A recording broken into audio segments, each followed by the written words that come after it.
नमस्कार. थंडी खूप आहे. डिसेंबरचा महिना चालू आहे 2025. थंडी वाढतच आहे. त्यामुळं थंडीमध्ये आपण आरोग्याची कशी काळजी घेता येईल, होमिओपॅथी उपचाराने यामध्ये काय फायदा आपल्याला मिळू शकतो, थंडीने होणारे कोणकोणते त्रास आहेत, ज्या त्रासामध्ये आपण होमिओपॅथीचे उपचार घेऊ शकतो, याबद्दल आपण आज बघणार आहे. मी डॉक्टर विजय गायकवाड, MD, होमिओपॅथी, उमरगा येथे प्रॅक्टिस करतो गेली 25 वर्ष. खूप थंडी असेल तर त्वचेचे आजार होऊ शकतात.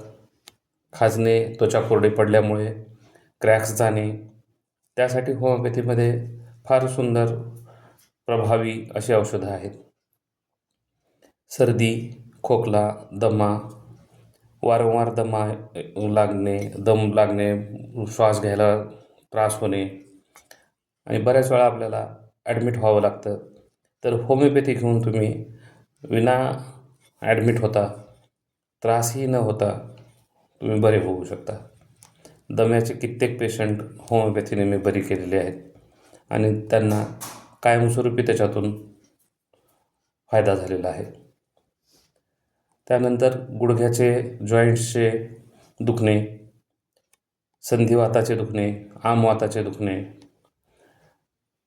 गाऊट ज्याला म्हणतो आपण, त्यामध्ये पण होमिओपॅथी फार चांगल्या पद्धतीने आपण होमिओपॅथी घेऊन दुखणं कमी करू शकतो. सांध्यामधलं, गुडघ्यामध्ये, खांद्यामध्ये. त्यासोबतच रक्तवाहिन्या आकुंचन पावतात थंडीमुळं आणि छातीत दुखणं, हृदयविकाराचा झटका येणं, यासाठी सुद्धा तुम्ही होमिओपॅथीमध्ये औषधे घेऊ शकता. धन्यवाद.